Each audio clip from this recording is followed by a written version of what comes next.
60 years ago, some of the men who worked in the Woolwich Arsenal would have left work on a Saturday afternoon to play for the Arsenal football team. Today, the men who play for the club know little and care even less about their origins. And this is perhaps a tragedy, for the dynamic history of Woolwich is rapidly becoming less and less important in the present day. For it is now quite possible that a national landmark, the Woolwich Arsenal, will soon close. Unless, that is, men like Frank Glasson have their way. For 30 years I've worked in the Royal Arsenal Woolwich. And now, not for the first time, but possibly the last, there is the threatened closure as announced by the Minister of Defence Army Department, involving the lives of 3,800 people. Many of these live and work in Woolwich, and not only those but people all over the country have disagreed with this decision, and accordingly a petition was submitted to Parliament with over 27,000 signatures. To the Honourable, the Commons of the United Kingdom of Great Britain and Northern Ireland in Parliament assembled, the humble petition of the employees of the Royal Ordnance Factory, Woolwich, residents of the surrounding boroughs and towns, and other British subjects, showeth that sufficient work is available on the production of... This is not the first time that Woolwich Arsenal has had to fight for its existence. In 1906, the Arsenal workers, led by Will Crooks, then Labour MP for Woolwich East, presented a petition to the Prime Minister after a rally in Trafalgar Square. In 1670, when Woolwich Arsenal, or an early form of it, was first established, it would have been difficult to foresee such a situation arising. Most of the work was done by convicts who spent their off-duty hours in rotting hulks moored on the Thames off Woolwich Warren. By the 1870s, with the growing military commitments of a powerful Britain, the Woolwich Arsenal was assuming a dominant role in the expansion of the country and in the economic growth of Woolwich.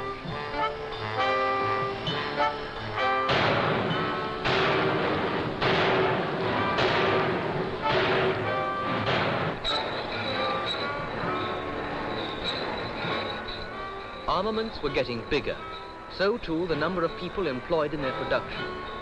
People were coming to Woolwich for work. They had to be housed and entertained. Woolwich was growing fast.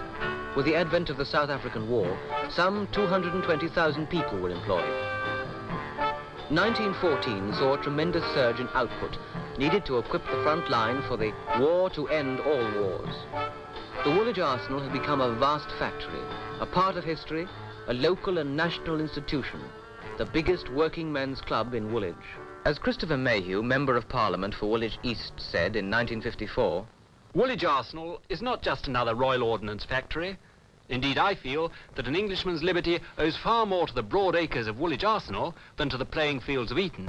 The Arsenal, though associated with a great history over several hundred years, is not outdated, though people tend to think of it in terms of cannonball and brass cannon. We have here today a factory which has been modernised at a cost of £3 million of taxpayers' money. But over the last 10 or 12 years, the government has put out work on conventional as well as unconventional weapons to private firms. Winston Churchill said to America before she entered the war, "Give us the tools and we'll finish the job." The men in the Royal Arsenal say, "Give us the job, we've got the tools." Woolwich lies in the southeast corner of the county of London. It is split north and south by the River Thames, and its two distinctly different halves are connected only by the free ferry. I sometimes think that people coming over to North Woolwich is something out of this world. So they don't even know North Woolwich, some of them. The old boats, the paddlers, used to be nice open deck forward and aft, and men used to come out just for the pleasure of the trip to and fro, perhaps stop aboard quite a while. But these, they don't seem to want to know so much. After all, you get aboard these, there isn't much to see, really, now. Everybody says, don't you find it monotonous? Here you've got every variety of craft, ship, winds, tides, darkness, daylight, everything. There's something different, there's something moving. Ships from all over the world going in, going out. It hasn't got time to be monotonous. When you're indoors, you're listening to conversation, all your brothers, well, all they can talk about is water, water, water, where they've been, what they've done, different tides, winds, gales, God knows what, you know. It was just instilled into you, isn't it? So naturally I took it up, against his advice. After all. He was battered about and knocked around sailing. It wasn't a good life in regards that way. But you liked it. There was something about it, you know. The old sailing ships into square riggers and that sort of thing. Well, the same thing applied in a smaller way. I used to love it.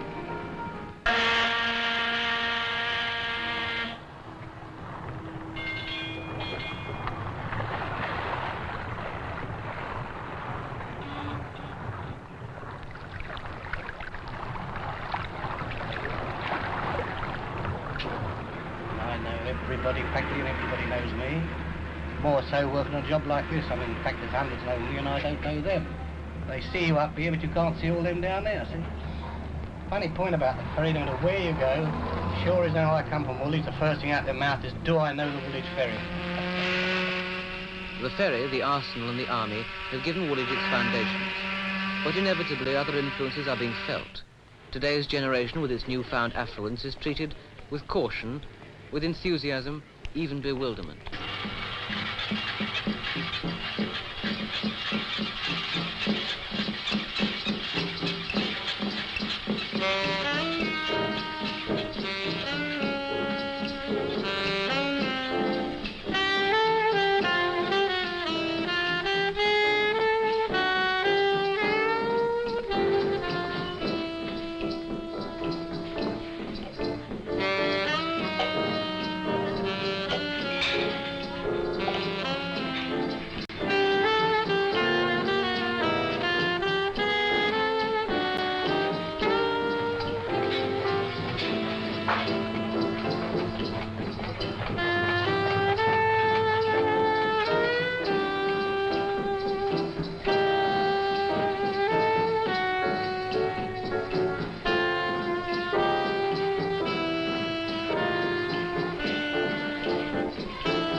It costs £25 for a course of this treatment. Cheap may be, but for others, memories of more stringent days are not hard to come by. They've got more money, you see, and you can do a lot of things when you've got money. When we were children, we didn't only have a very small amount of money. We were lucky if we had a penny, because your father only earned small money in those days in the arsenal. All you need is money, and if you got no money, we trust you. Ernie will be about soon. And when Ernie turns up, you'll all have money. And you'll all have dresses to match. Much of the day-to-day shopping is done here, and almost anything can be bought. The quality is not always perfect, the taste a matter for debate, but general presentation is slick and the price is right.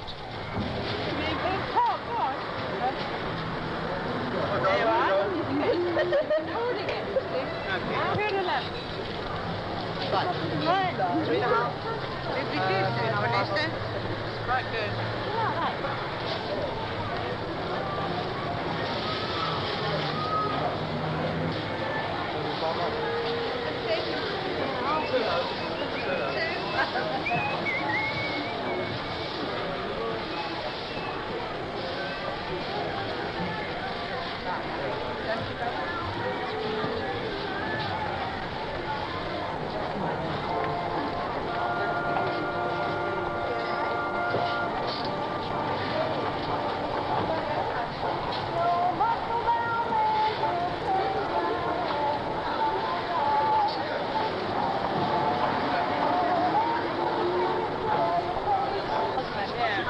Yeah, we got money. And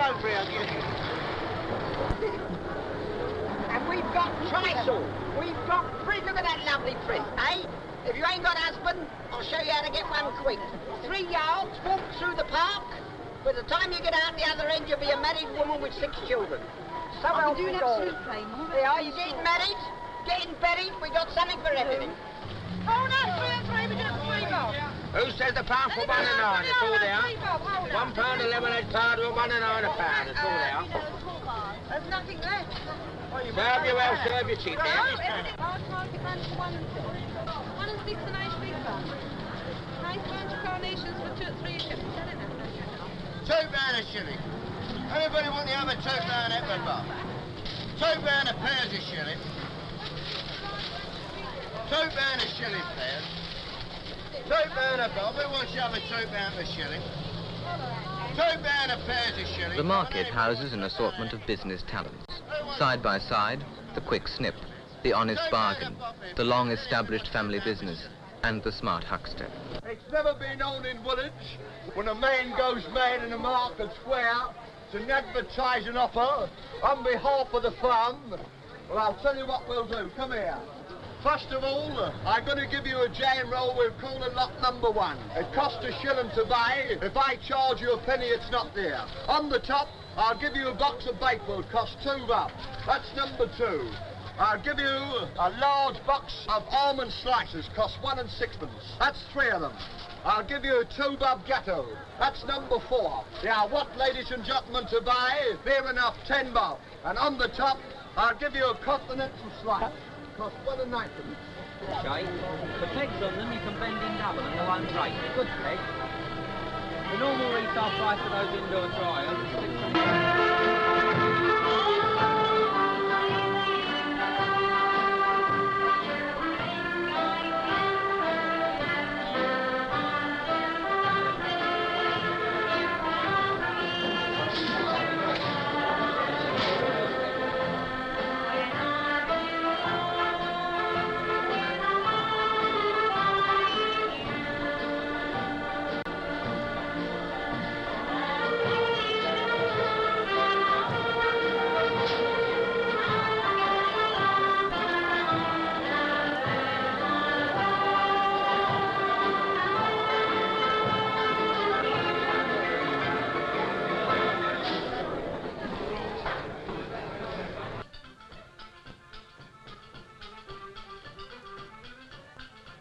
Oh dear, there's hardly anybody about.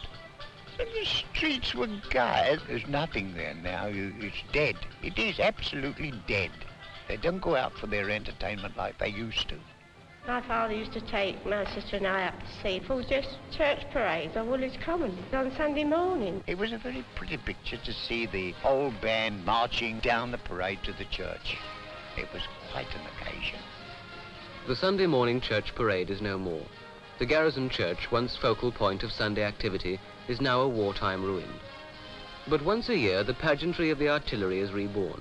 Every year, on a summer Saturday, the rain comes down, and the Royal Artillery are at home.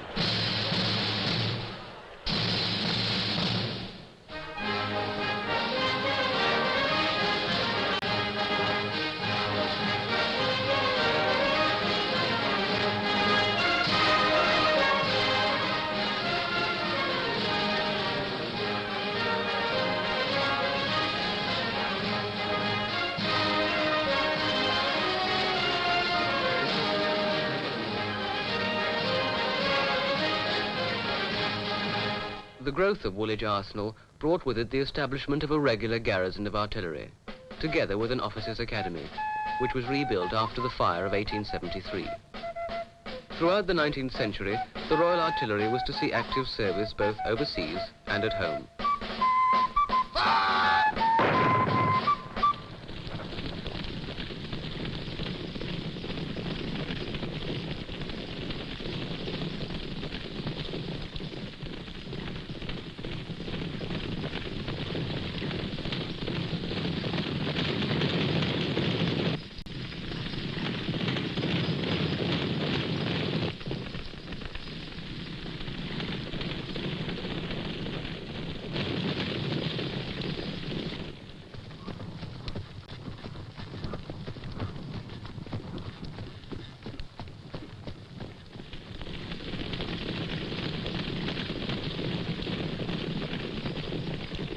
Whenever the British Army saw action, the artillery played a big part.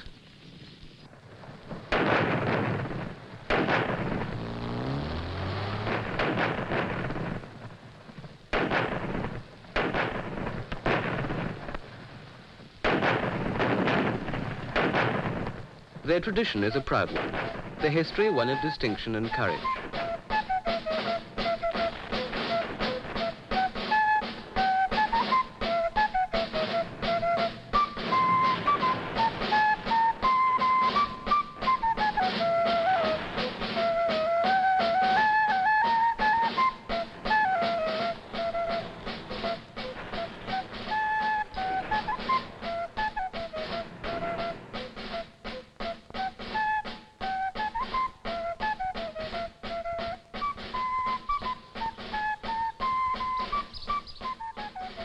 Much remains unaltered, but much changes.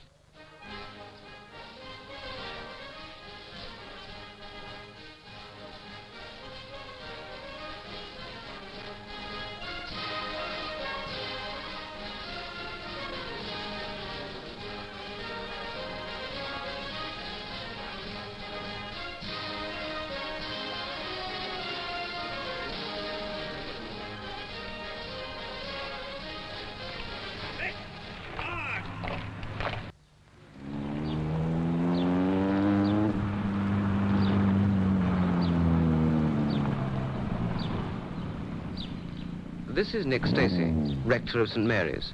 He wears blue jeans under his cassock, and as someone once said, for a clergyman, he's the best public relations man I know. It is well known that in these riverside areas, and this is true about Woolwich, Deptford, Bermondsey, Southwark, there are traditionally non-church-going areas. The average number of people who worship in England today is estimated at about 10%. In the sort of area that we're serving, the figure is 1%. We have 15,000 people living in this parish. They are not churchgoers. They have never been churchgoers, nor are their fathers or grandfathers before them. But they are enormously friendly towards the church. I have never had a door shut in my face.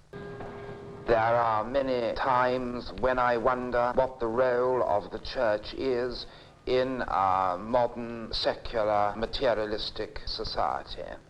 Very often it's difficult to see people having spiritual needs.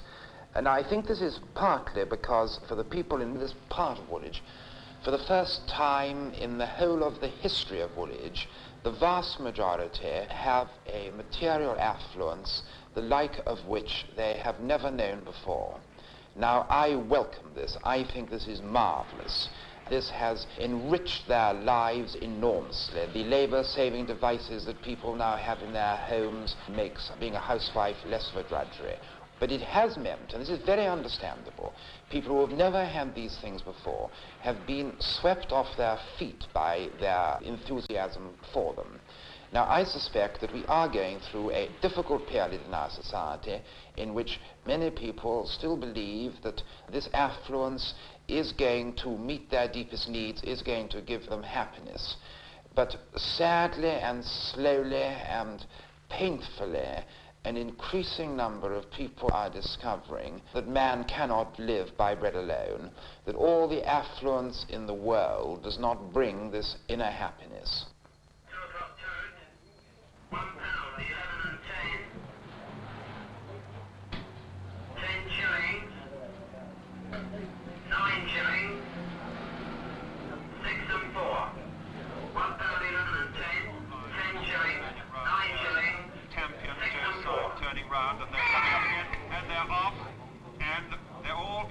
Onto the stand side. One of those who very quickly away was Sporterville, and towards the end of the first furlong, it is Sporterville who's showing just in front. Then just behind the leaders, showing good speed, is Oak Beam.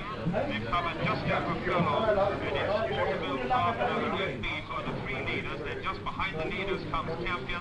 They are under 5 furlongs from home.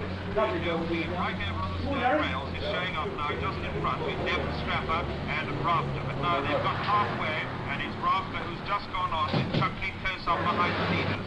They've got under 3 furlongs to race. Oak Beam showing just in front. Furlongs, and there are about 9 on Sportville on the outside, now being joined by Joe Simon.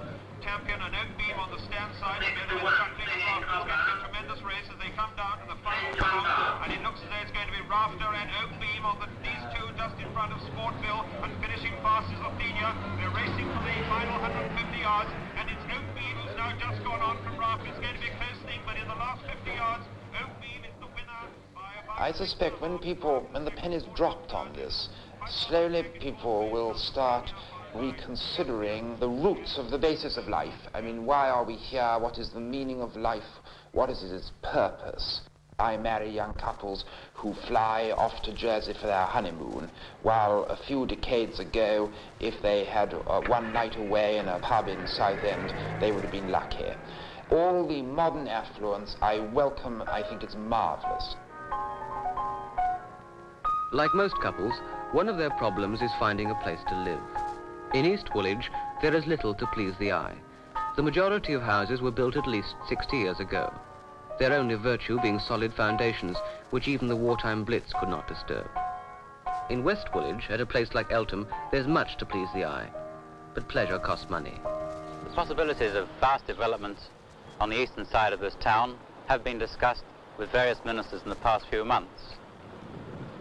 With the closing, or the possible closing of the Arsenal site, we would release about 1,200 acres for redevelopment, which is roughly an eighth of the area of the whole borough of Woolwich as it now stands. There has been some talk for some 2 or 3 years past now of building a stilt town on the marshes to the east of this town, a town that could hold 25,000 people. I've been in Woolwich about a year now studying architecture at the Poly, which, if you consider, it's really rather odd because it's not as if Woolwich is a place with great buildings that you could soak up the atmosphere from. Some of it's quite nice. There's some new flats up on one of the hills which I quite like. They're quite good in themselves, but they don't seem to be blended in very well to the rest of the town. Mind you, this is difficult because planning of this kind is always difficult, and it's one of the major problems, I think, of the towns of the country today. And there's great opportunity for this sort of planning in Woolwich. As far as I can see, the town hasn't changed much since the Arsenal was built. People still lead the same sort of lives. And you know, Woolwich has got a character of its own. It doesn't quite feel that it's part of London. It feels it's a town, almost a provincial town. And when the people of Woolwich say they're going to town, they don't mean London. They're going to Beresford Square, which is another psychological significance about the state of mind of the people of Woolwich. And there's no harm in it. In fact, it's a very good thing for people to have a civic consciousness and to be proud of the borough in which they live. I was member of the London County Council for East Woolwich first in 1922. Some years later I became an alderman, which was a pity because William Beresford told me that he had his eye on me to be a possible member of Parliament for East Woolwich, which would have been very acceptable. However, it was my fault. Naughtily, I didn't consult him. The first thing they did with me after I became LCC member was to arrange a tour of the borough. We went all round the borough where they showed me things that they wanted the London County Council to do for the borough or to help the borough in doing them. And it was very educational, and of course I did my best to get their ideas accepted by the council, and in a number of cases I was successful. During my term of office last year as mayor, we met many of the youthful organisations of the boroughs. We met them at their dances, their swimming galas and their various social functions. One of the points they made repeatedly to us was the lack of facilities for the general youth of the borough in the town centre. This is a fact, that in the town centre of Woolwich, the town does die after 6 o'clock in the evening. Once the large shopping centre is closed down, the place is still lit up, but it remains quiet and dead until the early hours of the morning. Life hasn't changed in Woolwich for the last 100 years. There's practically nothing to do in the evenings. Nothing's open except the usual round of bingo and cinemas and I suppose a few pubs, which I like. I like the pubs in Woolwich, but by and large there's very little. Not for young people like myself, anyway. Once upon a time, there were 2 theatres in Woolwich. The first owed its inception to the officers of the Royal Artillery, who arranged a series of musical evenings and recitals. Soon, one-act plays were being produced, and eventually the theatre, as it had now become, was taken over as a commercial proposition by outside interests. Plays were produced with commendable regularity, but not much imagination.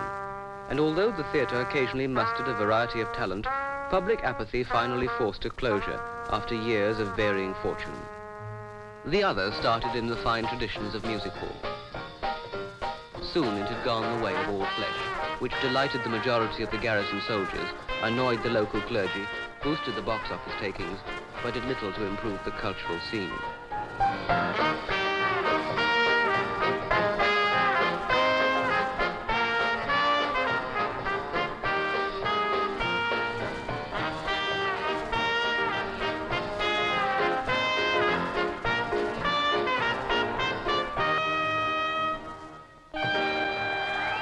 On March the 29th, 1958, the Empire closed as well. And then there were none. Not one living theatre in East Woolwich. But no one seems to mind. The scene is hardly one to rouse the imagination. And as far as the Beat generation is concerned, their mid-mod fab gear world scarcely exists. It's true there are plenty of cinemas and pubs, and maybe that's fine for older people. But I don't think that we would be very happy with our youngsters hanging around pubs.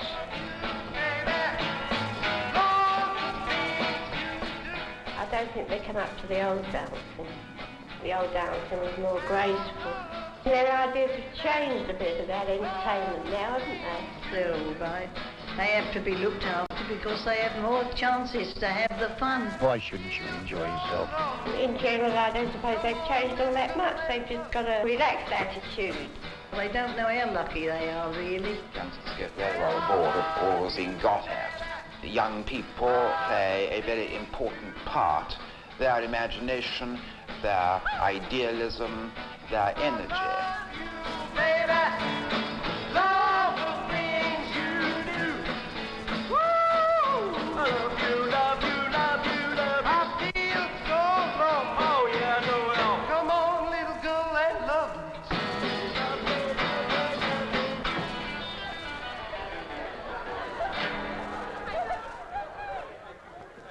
I used to go to another place in Woolwich, but often fights there. I met my boyfriend here. We come down here quite often now. It's the only place in Woolwich that you can go dancing and things like that.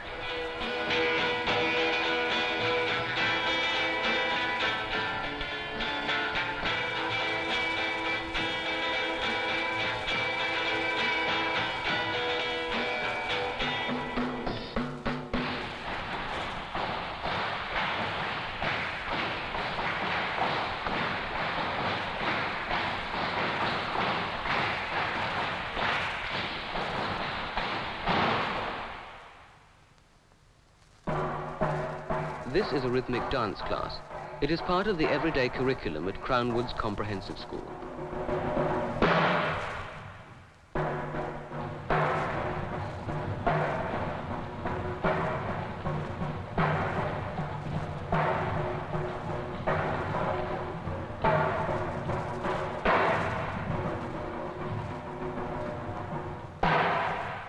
What is new, then, about this particular comprehensive school in Woolwich?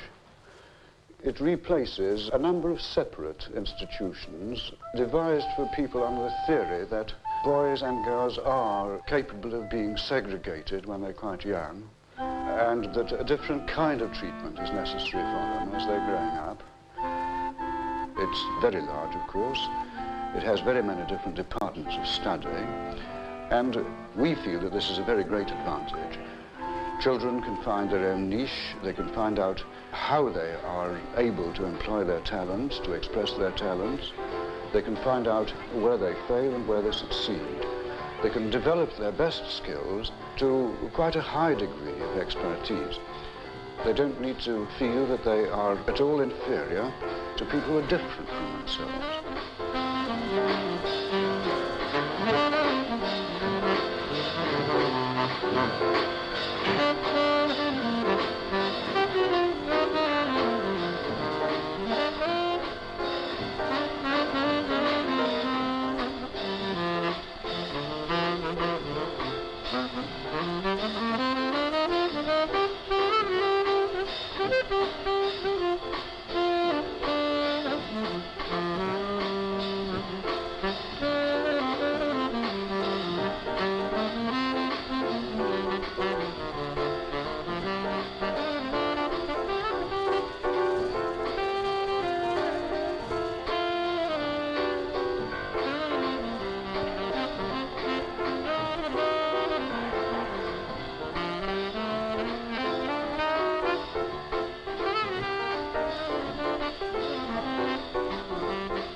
When this school was first opened, parents who saw it for the first time naturally felt some misgivings about the size of the school. They wondered whether their children would be lost in these corridors and about these workshops. What we do is to divide the large whole into a good many smaller family groups. Now, the result is that in this complex society, the individual has the chance of finding himself as an individual. We don't try to mold people any longer. And you imagine your state, and you found something else satisfactory. How do you manage it in the Elton production?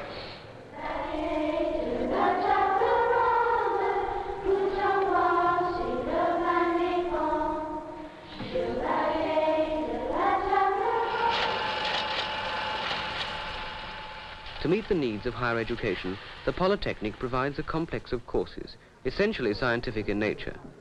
The society is cosmopolitan, with students from all over the world. Woolwich Polytechnic has a long tradition for education in the district. It was founded about 1883 by a group of voluntary workers led by Frank Didden, a foreman at the Royal Arsenal. Education must always be ready to change in accordance with developments in science, economics or management. In addition to the full-time courses to degrees and diplomas in technology, we are now organising short full-time courses of a postgraduate nature in science, engineering and economics.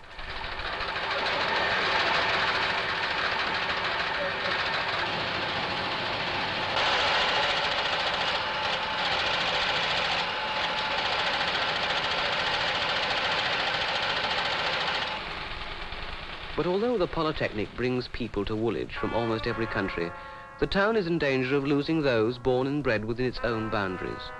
To more and more of its younger inhabitants, Woolwich becomes merely a place to sleep. Jobs are more attractive and better paid at the other end of the line. And with the extra money, nights out uptown become the accepted thing. To its older inhabitants, the face of Woolwich is changing beyond recognition.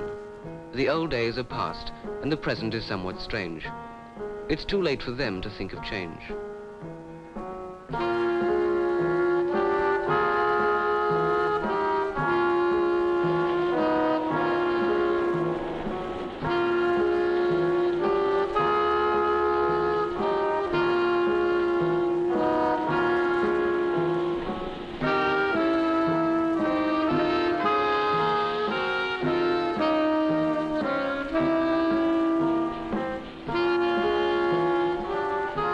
Development goes on. There is scope and room for it. The way a town grows, what it does, what happens to it. These are often matters dependent on circumstance, on fate. But tomorrow and the days after, these are the days of aspiration, of hope for the future. A future that will be nothing more than a modern past, unless people care enough.